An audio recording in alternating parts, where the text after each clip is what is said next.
മുതലപ്പുഴയിലെ പുലിമുട്ടിന്റെ ഘടനയിൽ മാറ്റം വരുത്തും. ഏജൻസി നടത്തിയ പഠന റിപ്പോർട്ട് പ്രകാരമാണ് ഘടനയിൽ മാറ്റം. ഇതിനായി പുതിയ അലൈൻമെന്റിനും ധാരണ. വിവരങ്ങളുമായി ടിൻഡു ജാസ് ചേരുന്നുണ്ട്. ടിൻഡു, വിശദാംശങ്ങൾ.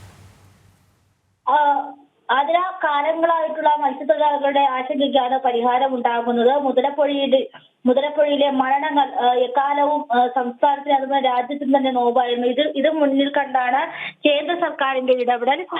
മുതലപ്പുഴയുടെ ഘടനയിൽ മാറ്റം വരുത്താനായിട്ടാണ് പുതിയ ഇടപെടൽ. CWRSന്റെ പഠന റിപ്പോർട്ട് പ്രകാരം മുതലപ്പുഴയുടെ വടക്ക് ഭാഗത്തുള്ള പുലിമുട്ടിന് 175 സെന്റിമീറ്ററും അതോടൊപ്പം തന്നെ തെക്ക് ഭാഗത്തുള്ള പുലിമുട്ടിന്റെ നീളം 570 മീറ്ററുമായി നീട്ടാനാണ് തീരുമാനം. ഇത്തരത്തിൽ പുലിമുട്ടിന്റെ നീളം കൂട്ടുമ്പോൾ തിരയും അതുപോലെ തന്നെ മണലടിയുന്ന സാഹചര്യവും ഇല്ലാതാക്കാൻ കഴിയുമെന്നാണ് റിപ്പോർട്ടിൽ പറയുന്നത്.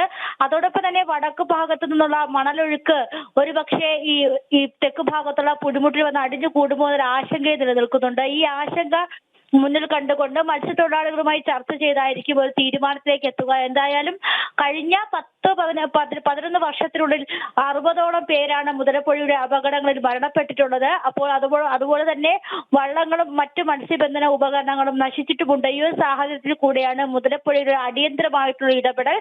ആ ഇടപെടൽ പ്രകാരമാണ് ഇത്തരത്തിൽ മുതലപ്പുഴയുടെ ഘടനയിൽ മാറ്റം വരുത്താനായിട്ട് തീരുമാനമായിട്ടുള്ളത്. പുതിയ അലൈൻമെന്റും കേന്ദ്ര ഫിഷറീസ് വകുപ്പ് പുറത്തിറക്കിയിട്ടുണ്ട്. എന്തായാലും കാലങ്ങളായിട്ടുള്ള ആവശ്യം അല്ലെങ്കിൽ മുതലപ്പുഴയുടെ ഒരു സമഗ്ര മാറ്റം തന്നെയാണ് പ്രതീക്ഷിക്കുന്നത്. ആതിര.